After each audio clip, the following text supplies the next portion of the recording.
I'm excited. I've been looking forward to watching this. A little nervous to see how they respond to us being there. This is really unprecedented for not just us, but them as well. They've never let anybody have the access we're going to have.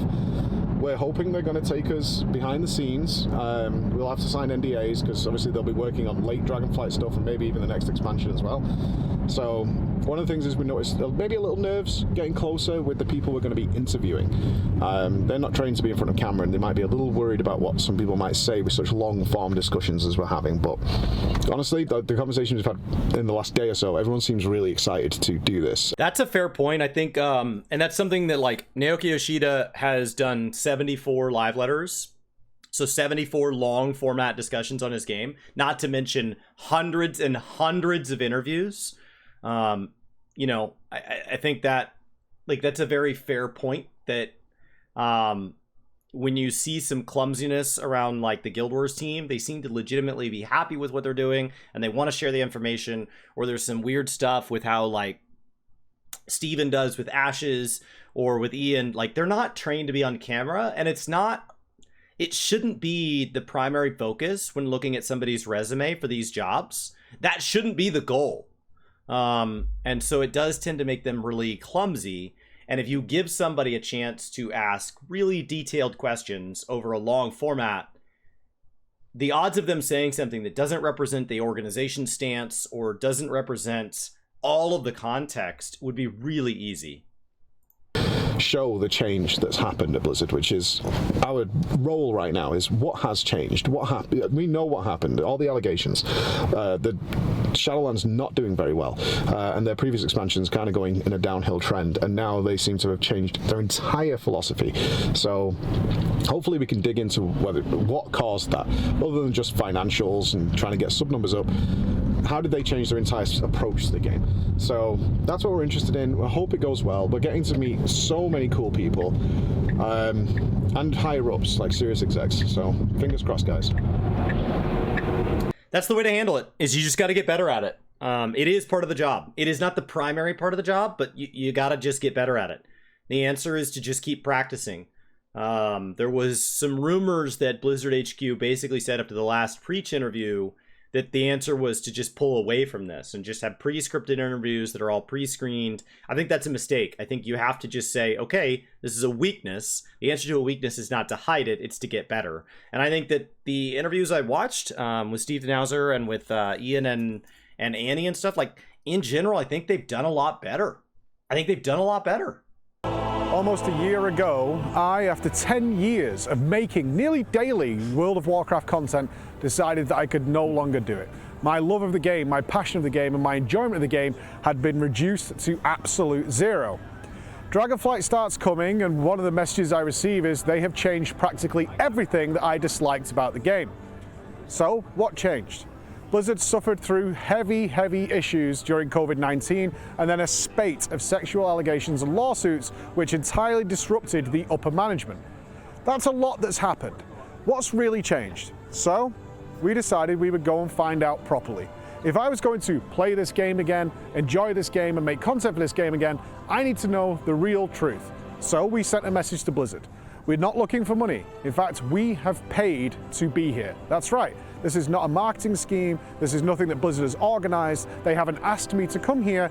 We asked them. We said, we will pay for it. We will come there. All we ask for is a bit of your time and sitting down properly. Over the years, I've done several interviews with Blizzard employees from the top brass, but always under limitations.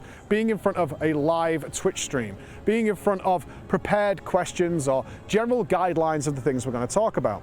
And I don't want any of that today. And Blizzard said yes.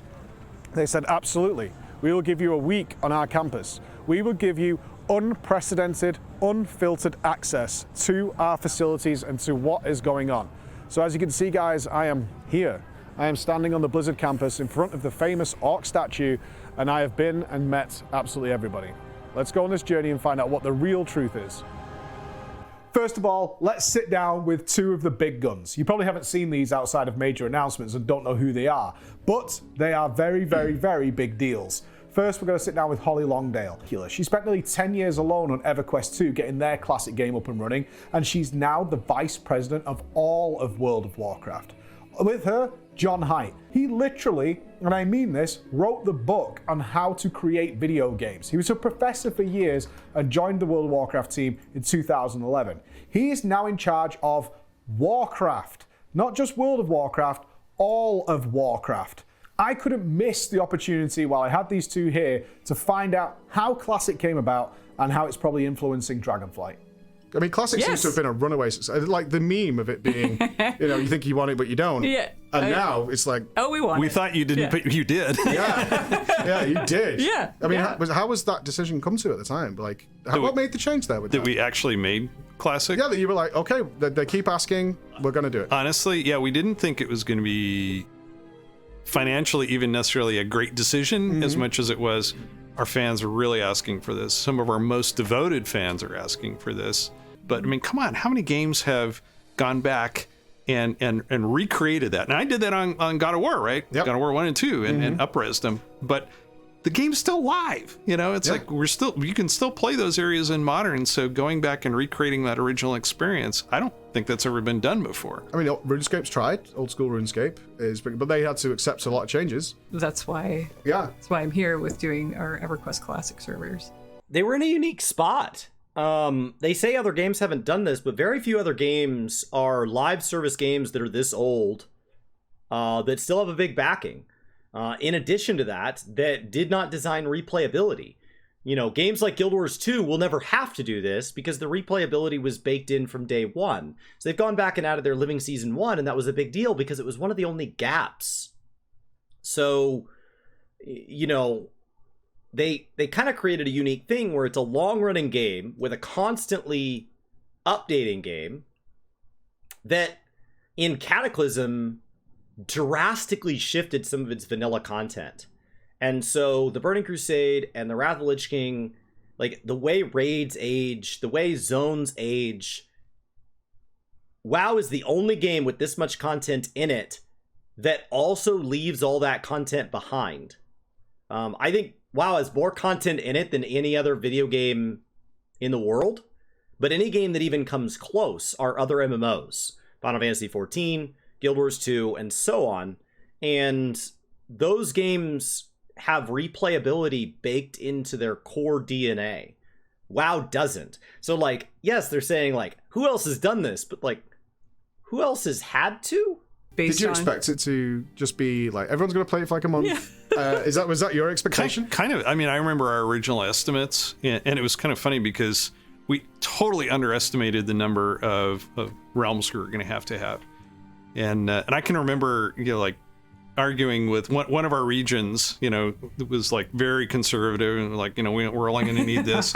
And we'd flown out there and we're like, no, we think based on our estimates in North America, you're probably going to want to have more than that within, and God bless the Classic team, but literally within weeks, they had to spin up 10 times our estimate. Yeah. Almost like the original WoW. I'm curious what you guys have learned from that, from what the players are doing in Classic that's now coming into the retail game. You were like, yeah, we should bring that into the retail. You're seeing it, yeah. I mean, that's the exciting thing is Classic brought back these conversations about talent trees, revamping talents. How much do you love spending your points and experimenting with your class? Or if this is all I wanted. I just wanted WoW to be WoW. Stop trying to reinvent the MMO. You have a good game. Just make that game. Let WoW be WoW. That's what I'm excited about Dragonflight. Is that my friends that are getting back in were like, I don't know, it just looks like another WoW. And to me, that's the point. That's all I wanted. And the more I talk to them about that, I literally have multiple of those friends that are now, their subscription's active. They're back. Because they're like, well, I hadn't thought of it like that. WoW is best when it's just being WoW. Stop trying to come up with some new, wouldn't it be cool if, the loot could randomly upgrade within, a system of, stop laying systems on systems on systems and just let WoW get back to its very, very basics. I mean, you serve so many different player types, right? I mean, I'm not sure how your metrics work, but one of the questions, because I think it's really tough when you're out there and you're not just a content creator, but you're anybody's. The vast majority is a horrible, horrific term that gets thrown around all the time in reference to World of Warcraft. This is what the vast majority likes. What do people actually do in the game? Because we don't know. I mean, everything. honestly. I mean, I think that's one of the quirks of WoW. It's part of the magic of WoW. It's part of what makes designing for WoW really challenging at times. I think you could take a dozen people, all of whom would say WoW is their primary game. It's one of their favorite games, the game they play a ton. You could sit them around a table and have them talk about what they do in the game and why they like it. And it could sound like they're describing 12 different games or experiences that would be foreign to the others. It really is everything from the, completionist solo collector to the casual PvPer who just queues Battlegrounds all weekend to the hardcore PvP. And that's assuming every player is one way for all of time. When a game is this old, like, I look back at just how much I play WoW differently from expansion to expansion. Even if they just aligned the game, right? If they could put little wires into my brain and they could just align the game with just me, you would still have to, you would still have to, like, shift it from expansion to expansion, and even sometimes month to month, week to week, day to day. Like, I just don't always play an MMO in one way. It's why I like MMORPGs more than any other genre. And it's why I tend to get drawn into games that still have the same elements. Forza Horizon 5 feels like an MMORPG to me, and I can play it like that. So I think he's got a really tough job. When you're talking about designing a game like this, that has to anticipate how people change, how the games change, that's hard. Because ultimately I want that same core WoW experience, but, like, I don't want it to be literally the same. And it's like, well, how much change is the right amount of change? Well, don't worry, we'll tell you if you get it wrong. And all of those people are World of Warcraft players. Yeah. And it's and I think the world is, again, as I said earlier, richer because it has all of them in it. But a challenge is, there is no majority, so to speak. It's a collection of many minorities, each of whom have different and sometimes competing interests. Yeah. And I think that's part of the challenge when it comes to listening, addressing feedback. I think, often the two are a little bit conflated, where hearing feedback should mean, in the eyes of players, and understandably so, well, do what I say. I told you I don't like this. We told you we don't like this, and you didn't change it. Therefore, you're clearly not listening. And so, I think the challenge comes where sometimes those desires are directly conflicting. Where You got an example? Yeah, I mean, I think rewards are a clear case. I'd love to get into this with you. Yeah, yeah, right. It's basically the people who want to do a thing and don't see any value in it and want it to be more rewarding, versus the people who don't want to be forced to do the thing and want it to stay not rewarding at all. Should PvE gear have any... Rewards are a hard one, because you don't want to do something and get nothing. But if the reward is good, you might play a piece of content that you don't enjoy to get to the reward. And even then, that's not all black and white. If I get pushed into a piece of content that makes me better or ends up making it fun along the way, I don't even resent that I'm being put into that role. I end up being thankful that they forced me out of my comfort zone. So, and then even if they give me what I want and then I get the reward, sometimes then I think it's boring, or I wish that it would continue past the reward. And I'm like, yeah, I like it, but now that the reward's ended, I guess I'm done. So even within the, I want there to be a reward, but I don't want to feel obligated to the reward, even then, there's left and right within both of those. Any place in PvP, or vice versa. And to some extent, like, we can continue to separate out the ecosystems to solve these problems. We can say there's no crossover whatsoever, and you're basically playing a completely different game if you're doing this activity versus that activity. Or to the extent that there's crossover, there's going to be some people who would prefer it weren't that way. I mean, if you were raiding and you were spending 10 hours a week outside of raid in Torghast and the Maw, and those had no relation to your raid equipment, and you started to have to trim time to make sure that you were optimal in raid, you guys needed extra attempts on a boss, you added an extra raid night, whatever, it would be really nice if something you did in the Maw or Torghast contributed to your raid progress, because you're already putting in the time. On the other hand, the people in your raid group that don't like the Torghast and the Maw are not going to like that now feels obligated because you're making progress, and so they should be making progress. I don't know whether it's an internal pressure, and I kind of think this goes back all the way to Naxxramas, the original one. where it's like we've invested time and money into this content, but if we don't make them go, they're not going to go. I think it is a real thing. I think make is maybe too strong a word, but if we don't incentivize it, if we don't make it feel like you are progressing in some way as a result of it, then yeah, people probably won't do it.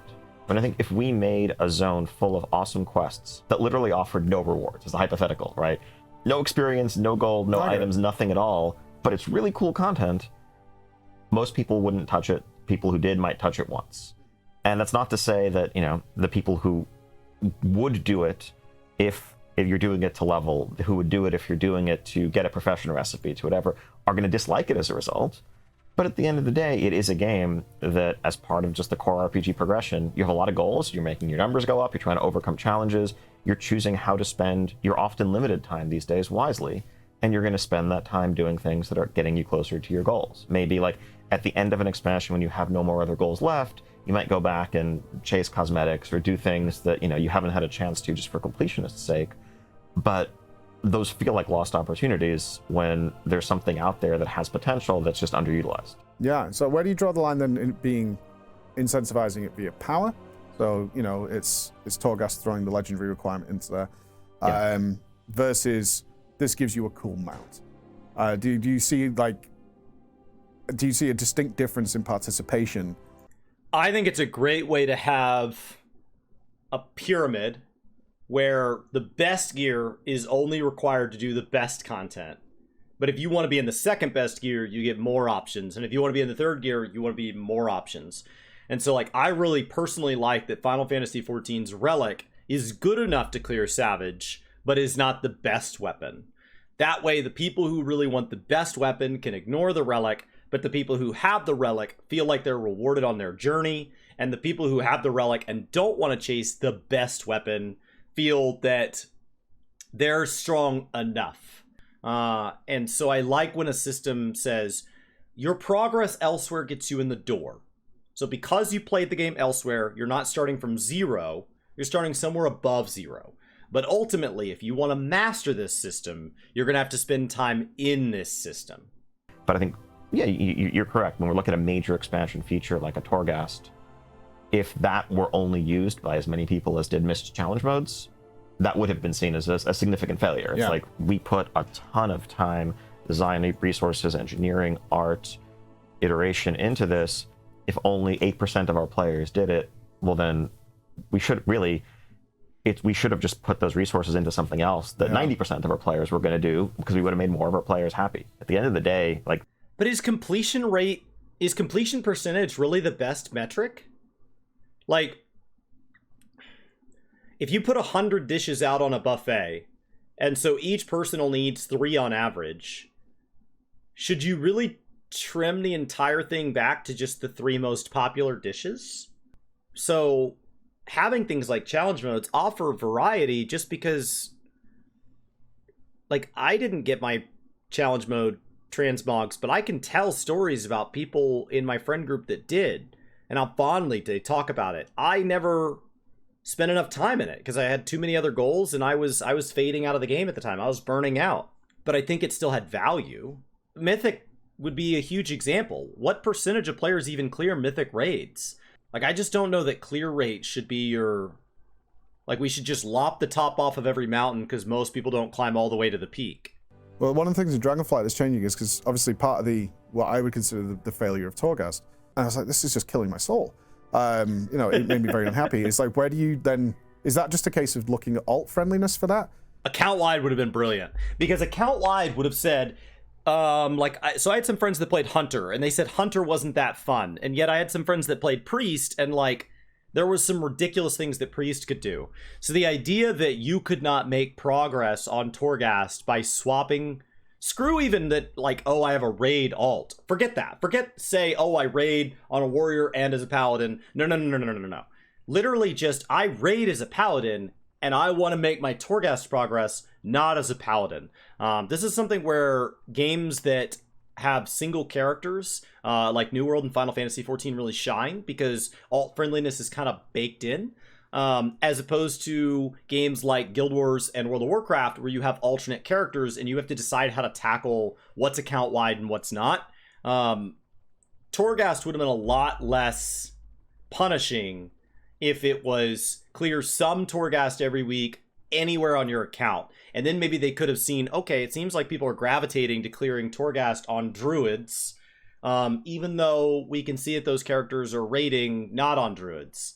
And that would have helped them, A, offer more options of how to engage in that as the player base, and B, seen like, well, what's really the problem with Torghast? Do people just not engage because it's the same thing every week? Or do they not engage because their particular class isn't in there? It did change a lot from what it was in like the PTR to what ended up rolling out. But also just the fact that anybody who wanted to maintain multiple characters across multiple covenants had a ridiculous amount of stuff to do.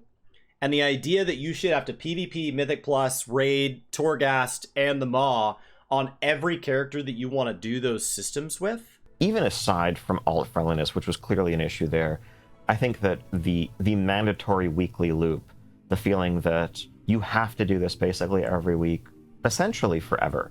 And if you miss a week, you're falling behind. And if you put it off... And you can't bank a week. I love the cash system. You can do a daily and you have 3 days to complete it. So you could do 3 sets of dailies every third day, or 1 daily every day for 3 days, and it's the same outcome. So the fact that weekly lockouts on things like this haven't moved to like, this Saturday, I don't have anything going on, I want to play games with my friends, I want to binge the living daylights out of Torghast. You know, I think that's something that got us thinking a lot about just the player psychology of how people approach mandatory things with expiration date, perceived chores, like that feeling of maybe it's Monday or it's Tuesday if you're in Europe, you come home, you're exhausted, and you realize like, oh crap, I haven't done my Torghast run Been for there the many week. times. Exactly. Does that make you feel good about World of Warcraft in that moment? No. Absolutely not. And so why are we doing that to people? And there's a lot of ways around that. There's, you know, it's catch-up mechanisms so that, you know, if you knew that if you missed it this week, you could just catch up and do 2 next week or whatever, suddenly the psychology is very different. If there's more flexibility and, you know, you can do multiple weeks in a row, or if there's just less, if it's less of an exclusive reward that only comes from this one source, now suddenly it's fine. Yeah, you're tired tonight, you had fun doing other things, you don't have to log in when you don't want to. Part of how we approached the activities there, the, you know, cipher system, the reputations, the outdoor loop, was basically we're going to give you a couple of weeks of the first couple of weeks. We're going to say, here's frankly a carrot that everyone's going to want. And it's a little bit of a middle ground between there being no mandatory power at all, where a lot of people who might have enjoyed the content will never even give it a chance. That's a problem Guild Wars 2 has. I love Guild Wars 2, but because there is nothing is required, then there is nothing encouraged. And so my most common complaint I hear from people that join Guild Wars 2 is that they pick it up and they don't know what to do. But this idea of like, let's get people a taste and then let them choose what they want to go back for more of, I think is a really healthy way to do it. You've taken a pretty hard stance at this. For my playtesting of Dragonflight, this has now become almost a core value of Blizzard going forward, or seemingly, but obviously we're here to talk about it today, is like just no more of that. No more mandatory stuff. And is there like an internal fear then? It's like, are we making stuff now that people aren't going to check out? And are we actually okay with that? I think so. The concept of mandatory, I do think only applies to a certain portion of the player base. I think it's certainly, you know, high-end competitive players, if there's any advantage that they can get, they have to get it. Well understood. Item level is kind of the simple universal reward. Item level is power, but it's fungible. You can get it from other sources, and it's only as valuable as how it compares to the other stuff you have access to, as opposed to artifact power, essences for your Heart of Azeroth, conduits, all those other things, where it didn't matter how high your eye level was from other content, you had to do this because it was additive. Mm-hmm. But they were great things, though. Like, it was always the acquisition that was the problem. Like, the actual result was great. I just don't want to farm 50,000 honor in Battlegrounds. And is that something that's also changing long term, or is there still an idea of, if you're not raiding or doing high Mythic Plus or high in PvP, you should still be a bit lower? I think there's definitely a little bit of there's still a spectrum there. Eye level, you know, is if you want 415, 421 type gear in Dragonflight, you're going to need to do high-end PvP high-end rating, high-end Mythic Plus. We do want outdoor play and certainly professions to be able to push farther into that track than they ever have before. You know, we do feel like we have underserved the just solo outdoor focused player who chooses to spend tons and tons of time in World of Warcraft over the years, and they care about progression too. Yep. And I think it's often inaccurate to just assume, oh well, because you're not trying to push high keys, why do you even need item level? Yeah. At the end of the day, people want the number to go up. The number of requirements necessary to keep my item level high, my item level ended up sliding so far behind that it was easier to just not engage in Shadowlands content altogether. So then I wanted to just go play things that weren't Shadowlands. And there is something really amazing about a game being so large that I can go spend time in other zones doing other things, and I can be part of this large community, is great. But like, that would be 2 full expansions in a row where I spend 18 months out of a 2-year cycle, minus the fact that I did quit Shadowlands briefly for other reasons outside of game, outside of Azeroth. But like, had I played all the way through, I would have spent 2 full expansions not focused on the core expansion experience. And that seems unhealthy. That doesn't seem long-term maintainable. Why don't the devs listen to us? I spent months, years of my life shouting from the rooftops about things that I considered to be obvious problems, and in many cases did turn out to be. So why is that not getting back to them? Well, it turns out it is. A lot more than you guys probably realize. And feed that back directly to the people in charge. Some of you might scoff that no they don't, but to clarify this, we spoke to Josh Allen, aka Law. He was with Blizzard for 9 years on the communication team itself, has no reason to lie, and the only reason he left Blizzard was because such a large advancement in his career came up elsewhere. We basically read forums a lot, and we gather all that feedback, and then we present that to the relevant people to say this is the kind of community feel right now. Did you feel like you had to filter that for like what's relevant, what's not?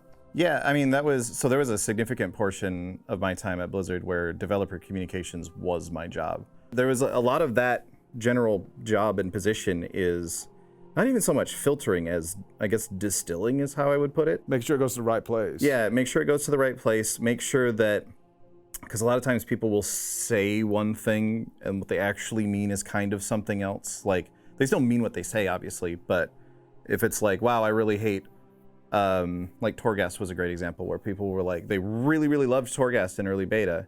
Same. And then when it came out, they were like, wow, I hate Torghast so much. And the takeaway from that was, okay, what changed? And what changed was rewards were added to it. It's the sort of thing where if Torghast had just remained as like a fun thing that you could go do when you felt, Even if it always had like benthic or something tied to it, where like you could always use it as a source of gear, I don't think it would have pissed people off to that degree. I think the legendary thing was like so against what it was originally presented as. felt like it, I think a lot of people would have enjoyed it because they didn't feel obligated to do it. But as soon as you add that obligation, that was the point where it became a chore for people, and it became Choregas at that point. And so that was the sort of thing that like we would look at that sort of feedback and we'd be like, okay, yes, everyone's saying they don't like Torghast, but the majority of the reason we can tell from reading all these different things, and like obviously there's a variety of opinions as well, so it's always a matter of like what are the biggest pain points. But that's what I mean by like sometimes people are saying they just say they hate something, and you have to spend some time figuring out, okay, why. But most of the feedback does get back to the guys, to the developers, which like obviously one of the biggest complaints in the WoW community is like, they're not listening to us. Yeah, if people are, especially once a point becomes like, well, everyone knows that no one likes this thing. It's like, well, yes, everyone also includes the development team by this point. You can be fairly confident in that. And a lot of times, then the job actually, it gets interesting because a lot of times then the job becomes, okay, what are the other things? Because everyone's talking about this one thing that's really upsetting everyone right now. I don't need to tell the development team for the 30th time that people want to be able to switch between covenants. Like, they know that. I don't need to tell them that again. So what are the other topics that are going on in the community that they're not aware of because everyone's so busy focused talking about this thing? The team would learn about what the features were in the upcoming expansion, and I would be like, okay, that feature is the one everyone's going to hate. Like, I can tell already what's going on here is people are going to be very upset about this. So like me with Covenants. I mean, I knew in 2 minutes it was like, this is a bad idea. Yeah. Covenants was a weird one just because I did not fully understand what it was for a while. Because like, imagine Covenants ended up being a pretty convoluted, especially with like you add in soulbinds and everything as well, ended up being a pretty complicated and convoluted system. Imagine if none of that work had been done yet and someone was just trying to vaguely describe what it was going to be to you. That was the state that I was receiving this information in. So I was like, I don't understand it yet. At BlizzCon, I don't know what right? it is. They were announced. At BlizzCon, when they announced it, they said players were gonna have like agency over their builds, so it almost sounded like talent trees. So I think like there was some cheering in the room. I mean, like, we all fill in the gaps ourselves. Yeah. Right. That's what happens. And I came up with a really thorough RPG storytelling thing and all this, and like I was like, these are going to be awesome. That's one of my favorite like pitfalls that I try to warn people about with like every job that I've had and every announcement that I've been a part of is like, please be sure you're ready to talk about something in a complete sense before you start talking about it. Like Island Expeditions, this happened with Island Expeditions in BFA, where everyone was like, oh my god, we're gonna go to all these islands and it's gonna be like this really cool like PvE but kind of PvP-ish sort of thing, and that's gonna be great, and we're unearthing these artifacts and we're finding all this cool stuff. And then we're like, wait, this is just a thing that you queue for that's like, it gives you artifact power really quick. It's just scenarios again, like yeah, kind of. And they sold that as, I think Garrisons is probably the worst situation ever. And then when we got it was like, well, somebody has a stables here and someone has a stables here. And that's kind of the limit of your customization that you're gonna get. Yeah, pretty common. 14 does this as well. Island Sanctuaries was the big one most recently, but when they partially release information, we either set expectations so high that it's doomed to fail, or we build up so much hate for it that it's doomed to fail. It's really hard to ride that line in between. When they announced Blue Mage at FanFest, they had a Q&A after that, and they said, we have a presentation on Blue Mage tomorrow. Please don't ask any questions on Blue Mage. And somebody still did, because everybody had a bunch of questions. Even knowing that we were less than 24 hours from getting information, it was hard. I found out why things don't change. Because you guys probably have the same question, right? We're moaning about it, we're complaining about it. Why is this feature not being iterated on, developed in some way? Suggestions we're putting forward not happening. This is when I learned about modular design. Over the years, you guys have fell into a habit of almost cannibalizing your own game with every patch. Yeah. Which felt very wasteful. Like, I can't imagine the R&D that went into some of these systems. Dungeons, I mean, if you go back to Kata, it was like, and Wrath. Every time the TOC came out, right, every other dungeon's irrelevant now. No point in doing it. And the same with raids, and obviously there's arguments to and for linear raids. But Season 4, you've started to maybe consider, we've actually seen this happen in a number of other MMOs recently, certainly the ones that are a decade plus, where they're like, we have a wealth of content that we've created over these years, and we've just left it. Huge systems, huge resources that are brought into the game, which have been left to like, okay, and class halls I would definitely put in here, which feel like such a waste. And what is the thoughts there now for like over the next few years is to change that instead of reinventing the wheel every expansion? Yeah, I think, I mean, so there's a couple of pieces to that. Some of that is definitely the move away from, expansion-specific systems that also would turn into borrowed whatever because they were going to go away, back to evergreen improvements. I think, broadly speaking, I think you could almost carve out 3 eras of World of Warcraft philosophy and development. And I would say that the first era was from Classic all the way through Mists of Pandaria, where every expansion was adding extra layers, extra systems, new professions, new races, new classes, new things. And it's important to bear in mind that, we're planning a couple of expansions in advance. The development cycle of an expansion is quite lengthy, from initial conception to pre-production concepting, beginning to flesh things out. So we had, we knew what the feature set for Shadowlands was going to be well before Battle for Azeroth came out. Yeah. And so a lot of that was the ongoing outgrowth of like what seemed like a very successful experiment at Legion. Legion was very well received overall, very popular overall. People had nothing but praise for its systems, and so part of what the team as a whole was thinking was like, okay, this is a great formula for a modern expansion. But it was also that they doubled down. Like BFA felt like it needed more, did it not? I mean, it's really easy to just add more, add more. This is the stage that a game is in when it first comes out. It's the stage that New World's in. All new content is good. But, like, if you don't look out for the long term, if you add too much, it's really hard to pull back. But it wasn't really until we were halfway through that cycle that we started to really have concerns about, you know, the shift that had begun all the way back in Warlords, about the modular approach that would take things away.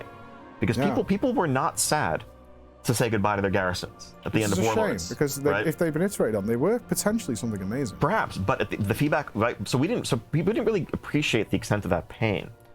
When BFA came out, we certainly did. Yep.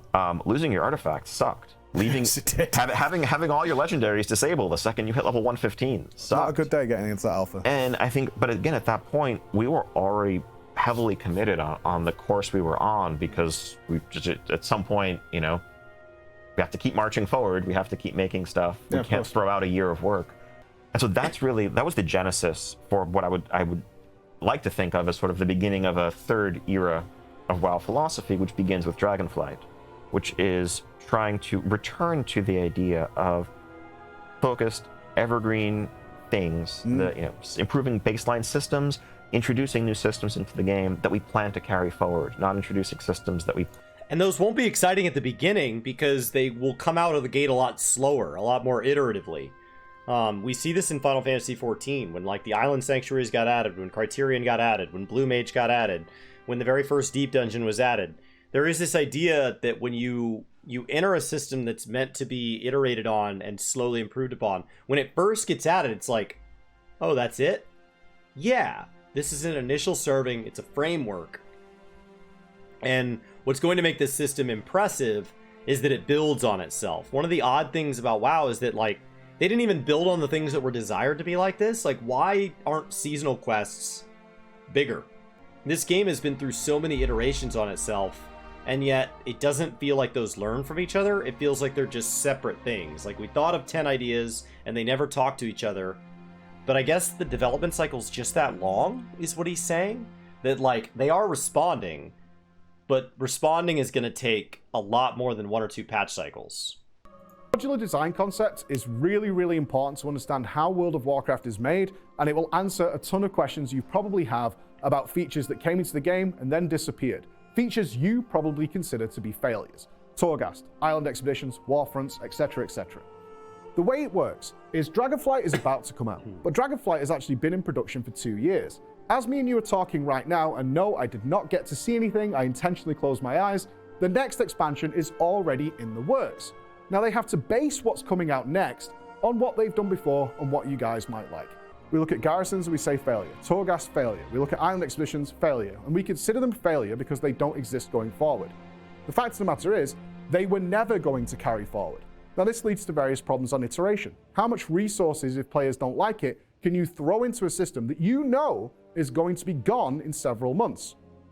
The answer is not a lot, because you're going to be rid of it soon anyway. That's what's going to happen, and its replacement is already being built, if not already built. So you know that you're going to get an upgraded version. Keep in mind that Guild Wars 2 has multiple living seasons over the course of an expansion. Final Fantasy XIV has multiple patches over an expansion. New World is already on 1.7, showing multiple patches over one expansion. Assuming they get full featured expansions moving forward. It's hard to say with the new ones. But World of Warcraft has historically bounced around somewhere between 2 and 4 patches. So even if you wanted to iterate within an expansion and you had more nimble design within that expansion, but nothing you could do about how it had been like massively scaled on for the next expansion, right? Torghast was never meant to carry into Dragonflight, but Torghast was meant to carry all the way through Shadowlands. You don't really have a ton of feedback. And the reason you don't have a ton of specific feedback is WoW expansions are wildly front-loaded. So you can say, oh, well, they just said they were listening to this. But the amount of feedback after an expansion launch must be overwhelming because every system is new all at the same time. So it would be really hard to parse through exactly what the feelings are within one particular thing. So you make a stab at it and you try with the 0.1 patch to iterate as best as possible. But largely, 0.1 is not long enough to hear, process, and implement. So then point 2 is the chance to really come out with your first true response to the initial expansion offering. And then Shadowlands is over? As opposed to a game like Final Fantasy XIV, where you get a patch every 4 months, and you get a renewal on each system every 8 months. Which means if the first raid bosses aren't good, you guaranteed have another set of raid bosses at 8 months, and another one at 16 months. And so you know that like clockwork, and it gives you a chance to implement that. There are a ton of cons to that system as well, but within this context, it definitely helps explain why systems feel like they die. And this is what's going to change. Instead of us constantly slotting in these Lego bricks of these various features and systems, now we're going to look at things long term. Talent trees, we can keep that going. The new profession system, we can keep that going. And whatever else Dragonflight has in mind.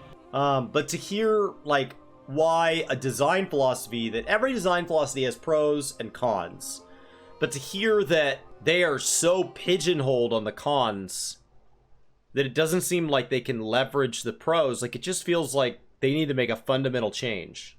There will still be some things which are expansion specific, because it does make sense that the new Island Expedition doesn't make sense in a Shadowlands environment, but it should be way less so, with much more care given, like other MMOs are doing, to allowing them to go. You can still put something away only to pull it back out. Shadowbringers did not have a deep dungeon in Final Fantasy XIV. And so if like island expeditions don't make sense in the Shadowlands, maybe they do make sense in an expansion yet to come out, right? So maybe in 12.0 it makes sense. So like, you can bring things back. Like I would like to see archaeology come back. This feels like it's perfectly in line with the actual gameplay core loop that you're changing. Are you worried? Because I feel like the game has been out so long now. Someone like me could go look at Dragonflight and be like, heaven. I can come away for a week like I am now here with you guys. I'm not screwed. Yeah. I'm not screwed over. I'm not screwing my raid team or anything like that. And this is fine. You can look at your world map, and there's plenty of activities. There's world quests and other events. There's things to do to raise your different renowns that you're chasing. And early on, again, for the people who don't have their sights set on doing high Mythic Plus or jumping in and getting into Mythic rating as soon as they can, a lot of the item level rewards from all of those systems will be very relevant. But in any case, like all of those things are offering powerful rewards. It's not like we've just said there's no more reward in the game. But for the people who, the people who are focused on the hardcore stuff, who are getting, 410 plus gear from other sources, they have plenty to do. Mm-hmm. And we don't need to try to, offer them more reasons to spend more time in World of Warcraft than they're otherwise spending. All of the same philosophies are there. It's just, we don't have that artifact power, that, soulbind renown, that thing that is just hitting everyone over the head with being completely mandatory regardless of your playstyle. And again, that gets back to, we don't want to force players into content that they don't. But you can have that. Like, you can. Final Fantasy XIV has a weekly capped currency that is unbelievably important. Guild Wars 2 has daily crafting caps that are incredibly important to Ascended Gear. Like, you can have things tied to power that people feel obligated to take advantage of. Would I rather games find a way to be more flexible, and I didn't feel like there was this last minute Monday type sprint to, oh crap, I'm gonna end up missing out on something? Yeah, I wish we could move to a world where that wasn't the case, and we've seen some small specific examples of that, but at the end of the day, Tuesday is reset day in MMOs. I don't want the full-time job, and so if all we needed to do last expansion was run 5 Torghast runs, or spend 2 days in the Maw, or go do Korthia dailies, or do crafting within my Covenant, or grind a certain amount of PvP, then I think that's fine. If the vault was, if you fill any 3 tiers, there's 9 scratch-off boxes, but you can only have 3, that'd be fine. It's the fact that it rewards you with all 9. Our goal is never habit in the sense of like you have to log in when you don't want to. Our goal is for you to want to log in. Our goal is for you to want to play World of Warcraft and to look forward to getting back into the game, to have something you want to complete, something you want to chase. And if you're not wanting it, then getting you to do it despite that isn't a victory for us. It's actually... It's kind of a weird question, right? So it's kind of like people that accuse YouTubers or Twitch streamers of just doing something for views. You don't make a game so that people won't play it. So when you ask a game developer, are you just making this game so that I'll want to play it all the time? Yeah. Like, I don't want you to play it because you don't want to, but like, I do want you to want to. Like, I don't make YouTube content because I want people to be bolted down to their chairs and forced to watch it. But I do make YouTube content to be watched. So it's kind of a hard question to ask them. Like, I don't know what answer you expect from Ian. We do worry about when it comes to, you know, sort of the raid logging phenomenon or people taking breaks, is the social nature of the game. Is, you know, sort of the critical mass of keeping a group together.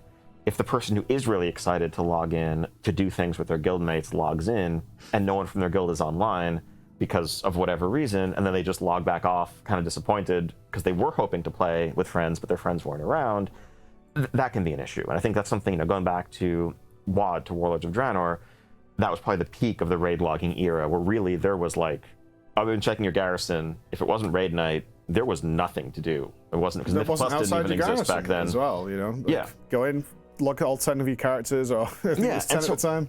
And so that felt like a step too, like too far toward that end of the spectrum. I think that's a really fair point. I think there is a logic to saying like, well, we should want to log in, but have the option not to log in. But to keep in mind that you're part of a social fabric. So the fact that you're willing to log in, if you have a positive impact on other people, MMORPGs are described as massively multiplayer. Massively multiplayer. But they're not really massive in how you interact with other players. The way you interact with other players is really intimate. Yes, you go take down some big open world dragon and there's 200,000 people there, and you run through a capital city and there's so many people it won't load. Sure, that's really neat. But people quit games and people stay in games a lot more often than just because they want to. There are people that quit games that they like. I quit ESO after launch, and I liked it. I understand there are people who didn't like launch. I understand it had a lot of problems at launch. I liked it. I quit because I picked it up with a group of friends, and they all quit. There are also MMOs that I have played that on nights that I don't feel like it, because I'm working towards prepping for a raid with friends, or because a friend wants to play. And I will play a lot of games to get to play with my friends. It's an interesting way to look at it. You don't want to hold people hostage, but you do want to be aware that, like, okay, can I also create a place that you don't hate if you're also just supporting your friends? Like, I won't hop on to play with a friend if I hate it, but I will hop on to, like, my second or third choice to play with a friend. You know, as long as we're keeping social groups somewhat healthy, we want people to be able to play the game in the way that makes them happiest.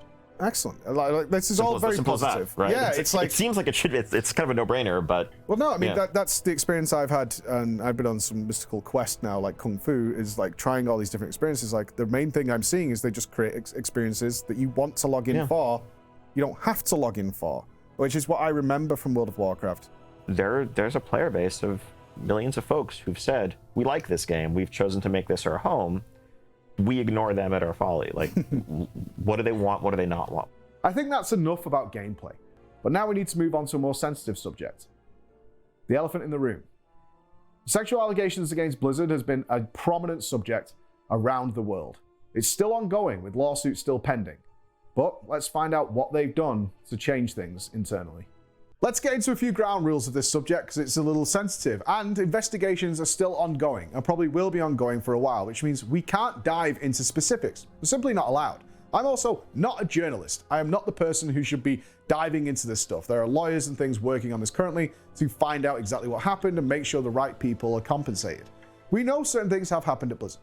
We are fully aware that they have done a complete equity paycheck on every single employee in the business, making sure that person A doing the same job as person B are being paid exactly the same amount for doing that job. We know that's taken place and people are very happy with it. What we're going to do is give Blizzard the platform.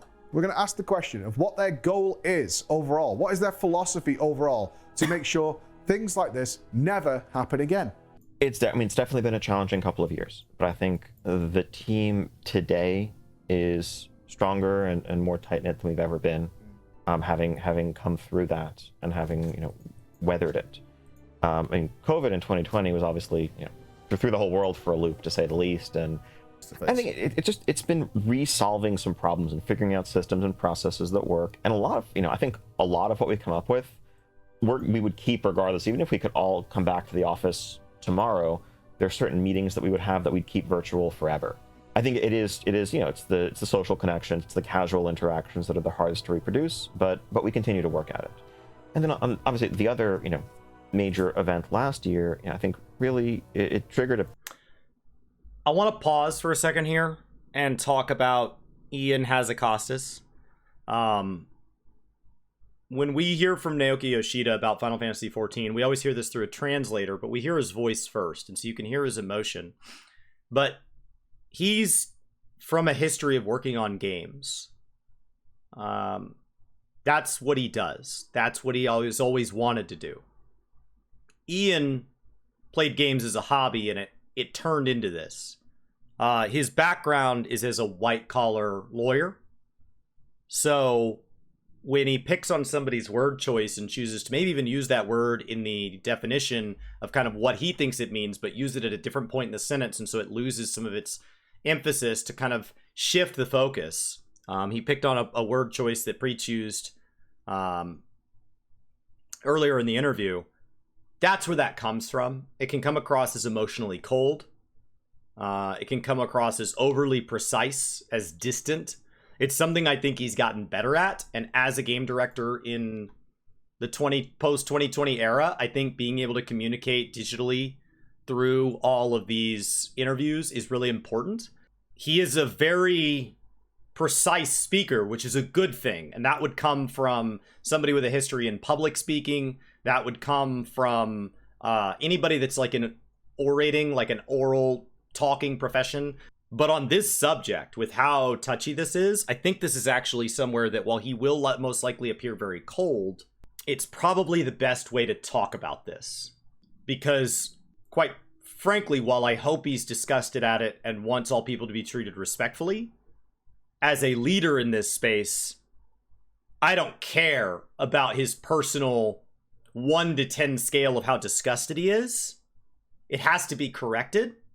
And you have to communicate that clearly. And I don't need your lack of word choice to come across as wrong. So I hope he responds to this really well. Period of ongoing self-reflection for the team as a whole, for the company as a whole. Starting last summer, it was both, looking inward to our culture, to our history, to, frankly ask, like, are we who the internet says we are? Is this who we really are? And I think the answer we came to is no, but also certainly it's who we never want to be and want to have no chance of being. And so how do we change our processes? How do we develop a culture of feedback and listening and openness and trust that makes sure that even the slightest hint of impropriety will be raised and dealt with before we ever got any place close to the allegations from years and years ago? But at the same time, we were also listening to our player base and kind of re-examining, we were hearing lots of feedback, not just about anger at the revelations in the lawsuits, but about the state of the game. Yep. It was a double whammy. Your I'm quitting video very much included. Of like, we're missing something big here, right? Our goal at the end of the day is to make a world that players want to spend time in, that they're going to love spending time in, and that's the passion that drives all of us. The last 4 years have been really tumultuous for you guys. So I think there were some good words in there. I think tumultuous is right. I think self-reflection is right. When it comes to the legal allegations, those are unbelievably severe, and those on their own would be wildly problematic. But it is also fair to point out it wasn't those on their own. It was also a lot of mismanagement across the board. It wasn't a childhood hero coming out to be a monster and it tore you apart. It was somebody that for many people you were already frustrated at, proving to be an even worse villain than you'd already made them to be. The mismanagement of their IP, of the content schedule, of monetization practices, things like Blitzchung. This had been one event after another that constantly told us, I have a lot of fond memories in my childhood, but you are not the castle on the hill. You are not a pristine fortress that I just didn't know about this one thing. That one thing would have been bad enough that I would hope that it would do unbelievable and well-earned damage to any game, to any company. And it is terrible that sometimes it doesn't. But that wasn't what happened here. This wasn't Final Fantasy XIV mid Shadowbringers, and it turns out there was something awful going on at HQ. This was already a sick company, and it just turned out that it was more ill than we thought. By a pretty substantial margin, but still just the same. They've got a lot more to tackle than just the stuff that's ongoing legal. That needs to be tackled, but also all the other stuff. Well, I mean, as you pointed out, I mean, who could have predicted the last couple of years? I mean, just having COVID and having to work from home, and you know, we literally mobilized like within a couple of days. It's like, okay, everyone, there's a lockdown happening. You need to go home to be safe. And, you know, we're going to make sure you have equipment. And, you know, then we literally went through a cycle of getting everyone machines. That alone was a big deal, you know, to deal with.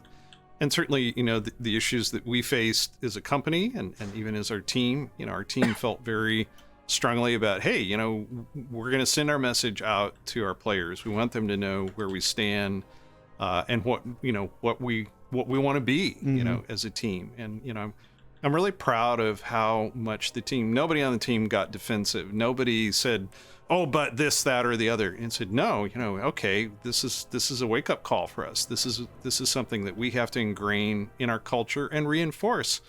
And we've grown as a team, and as new players come onto our team, we want to make sure that they are safe, that they understand what our values are, and that, you know, we want our game to be inclusive and diverse.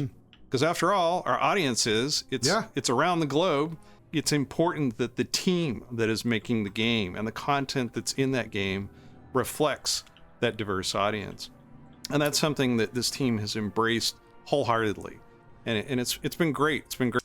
Yeah, that gets taken as like wokeism sometimes.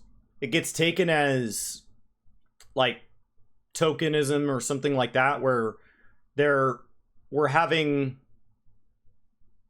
players that are of different degrees of sexuality and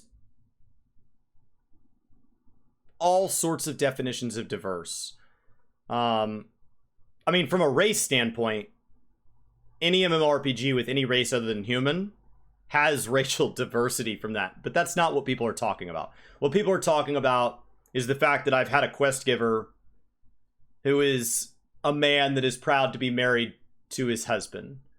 And we're talking about people from different upbringings. We see games making references to different religions.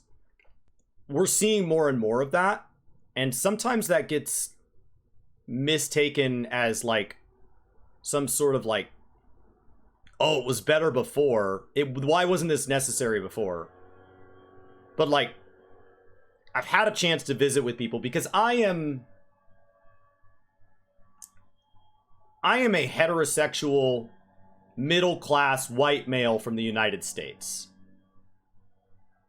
If any group has had more default opportunities dealt to them over the last 400 years, I don't know what group it is.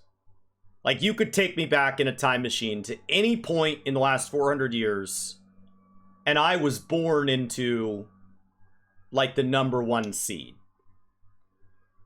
And so I have had to ask for a lot of insight on this because I don't have it naturally. For me, my friends that are, their life experience is most different than mine. The thing that we had in common was MMORPGs. That's our bonding space. And as I tried to listen, like, and understand a lot of this representation, people are like, well, this wasn't a problem before. Just because they were not being listened to in their complaints, just because they were not loud enough about being not okay, being ignored or being laughed at or being poked fun at, when I still have friends who say things like, that's gay, and they say it dismissively as if like, oh, well, I don't mean, yeah, but you do though. But you do though. And so, like, whether or not you intended it that way, that's how it's being received. And so it is on you, just like if you met somebody and you said their name pronounced incorrectly, and then somebody corrected you and you kept saying it incorrectly and you kept saying it incorrectly, at a certain point, it's disrespectful.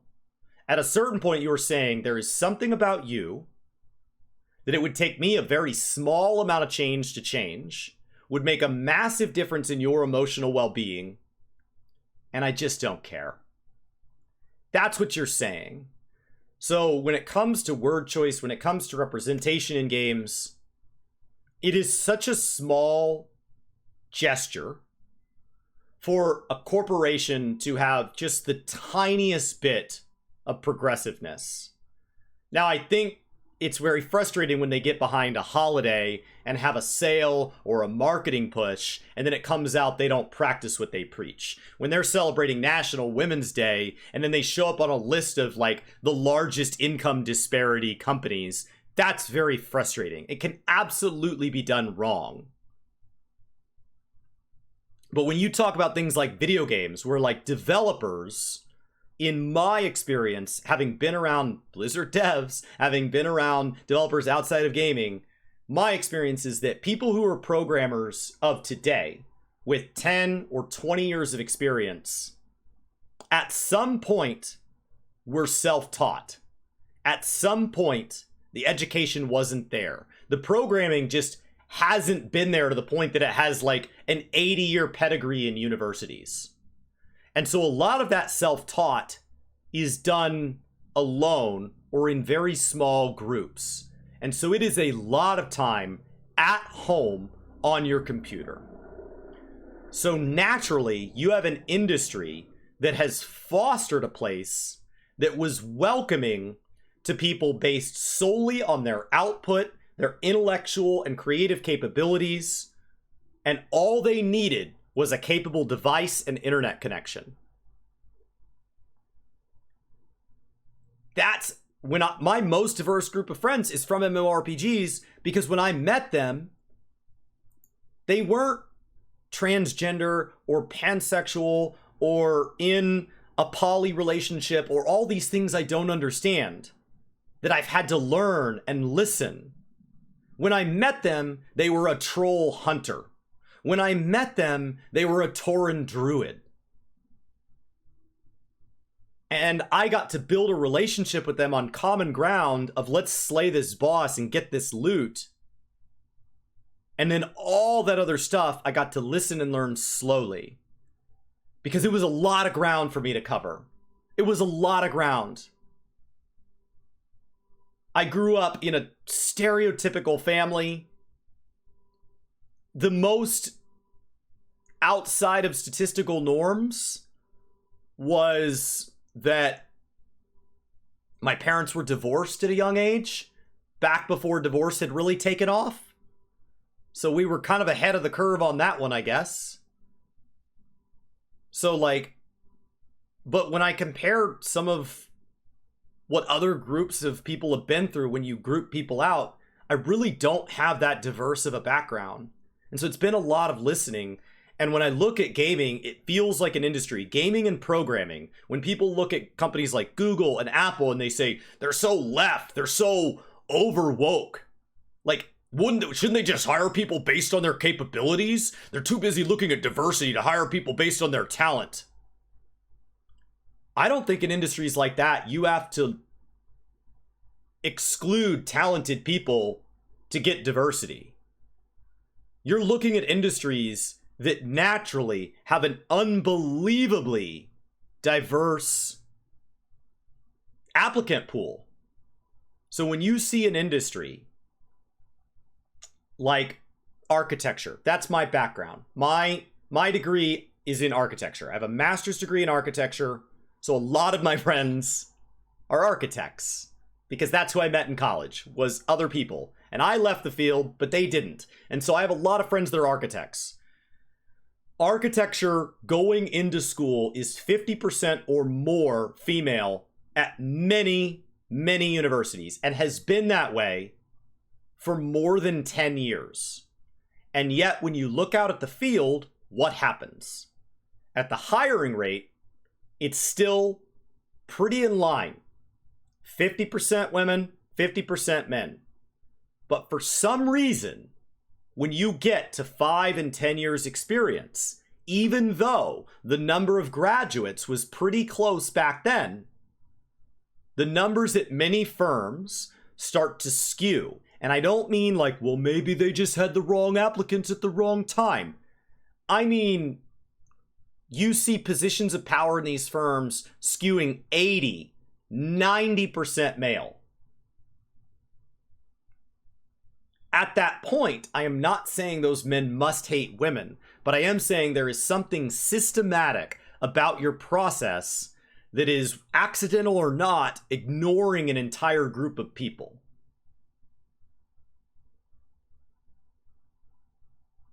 So in gaming, there's no reason for that.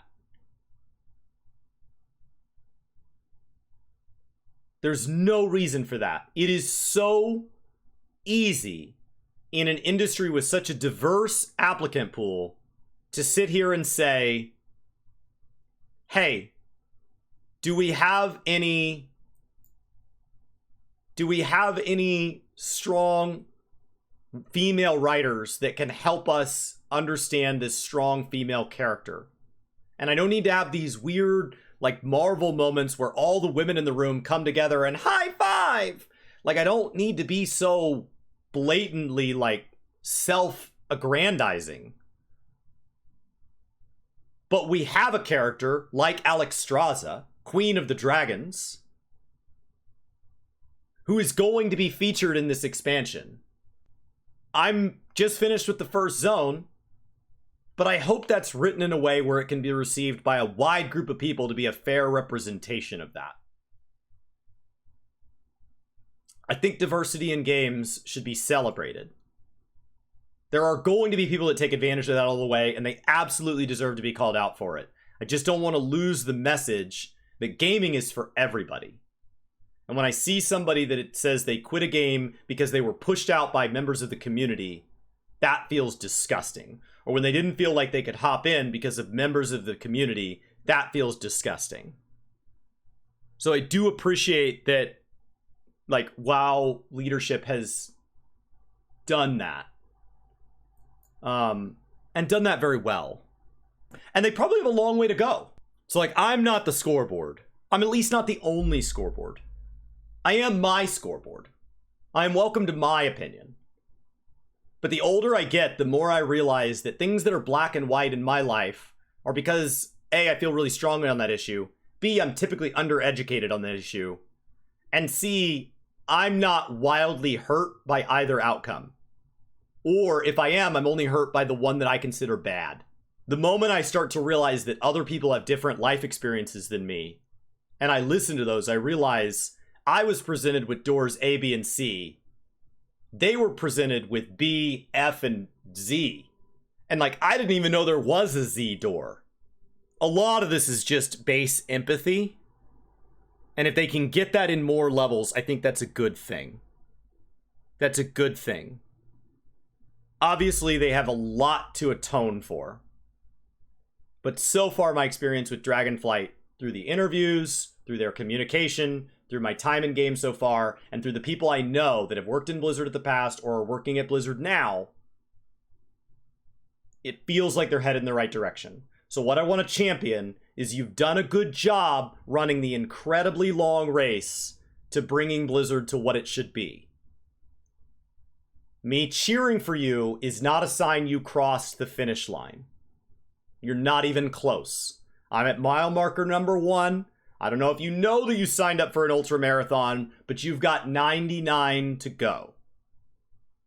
I don't know what the rest of those miles look like, but keep going. I've never been through that kind of experience before, you know, especially making games, which I think a lot of people think of as kind of trivial entertainment, or at least they did when I first got started with it. And now it's you know, it's an important part of people's lives. The stories that came out over that time were absolutely horrific, and they're still ongoing, which is why the guys couldn't say much. No woman working anywhere should feel that way, and this is an industry-wide problem that we're seeing all over the place and hopefully is being addressed. Blizzard themselves are doing what they can, making sure that the lines of communication are open, and the message has been absolutely loud and clear. We spoke to people off camera, on camera about this, and that message was simple. This can never, ever happen again. They can't afford to have it happen again, and they don't want to be associated with that kind of environment, and they're trying to move forward as a team, and as Ian said, they don't want to be the people the internet says they are. What the future holds is on Blizzard. And so we'll pay attention to these ongoing lawsuits, what's going on and what they're doing with. But I can tell you this, and I'm okay with saying this. What I saw while I was there was extremely happy people. And they're all working to make things good for them. That's what we know, but it's up to them to prove it. The other thing I want to discuss is, why did we go? Why did we do this? Why did I pay to send me and another member of my staff all this equipment over across the other side of the world in order to see Blizzard? When I left, I was about as deeply upset about a video game as I'd ever been. World of Warcraft provided me so much, and I had to say goodbye. But I felt we owed them another chance. And what was really interesting is that the top execs at Blizzard, not just in regards to me, but in regards to you guys as well who may have left, felt the same way. World of Warcraft gave me a career. I've traveled the world with my children because of World of Warcraft, and to leave that behind was devastating. Like, to the point where I could not play this game anymore. That's where I was at. I can't even fathom logging in to play anymore. Nope. We met in 15 years ago when you were in Molten Core. Wow. He was just a raider in Molten Core, in my Molten Core guild. And we disconnected for a decade, and then, because I was streaming and stuff, he was like, oh, Mike. Yeah, that's amazing. Yeah, and now he works for me, and we're all doing very well. So I owe all that to. So it's like leaving it behind was devastating. And then I see Dragonflight's coming out, and I kind of got the message. We kind of changed everything that you were moaning about. Come have a look. I was like, okay. And then I came in. I was skeptical. I was a pessimist. I was like, it's here somewhere. There's Azerite power under this table. I know there is. It's lurking, and it's like, no, it's not there. So that's when I watched the last interview with Ian and Max. I was like, this ain't right. Let's send a message. Can we come? Can we do something that's casual, relaxed, a conversation? Instead of like, here's 20 questions. Go. Right, I'm going. Yes. I field all requests. So thank you. Oh, no, thank you. Thank you very much. You've Glad been you wonderful, both of you. returned. Yeah, thanks for not giving up on us. Yeah. How can I agree with you guys. The sun is setting on our time here at Blizzard for now, and this video. Everything we were promised, we were given. Unprecedented access. We got to go absolutely everywhere. We were well taken care of. We got to look at everything, and it's hard not to be impressed with the changes in leadership and the direction that they're going with this game. I can't promise what's going to be here in the next 5 years. What I can tell you is, as I'm talking to you right now, a meeting has been going on since 5 a.m. discussing where World of Warcraft will be in the next 10 years. They're duly focused on new things. It's Era 3 is what they're calling it. It's going to be a big change from everything we've seen since Legion, since Classic. They're going in a different way, and they're going to see how people like it, and they're going to adapt. Everything they've told us is that they're listening to player fluid feedback. The game is going to be dictated far more by what players want to do. The idea of modular content will remain, but now they're looking to make content that is far more evergreen. Features added in Dragonflight should still have relevance 3 expansions down the road, not just left to the bin like Warfronts, Island Expeditions, Torghast, Garrisons, the list goes on, class halls, which have all been fan favorites, some of them less so, but then just disappeared every single time, which was by design in the past. That's going to change. They're going to look at it in a different way. It's worth a look and it's worth checking out because their intentions seem very, very pure. I'm super happy with what we found here. I couldn't have asked for more. I couldn't have asked for more time, and I'm glad we came and I'm glad we did this. Thank you for coming along for this journey, and we'll see you again soon. Thank you, Breach. Awesome. Awesome. That was an awesome interview.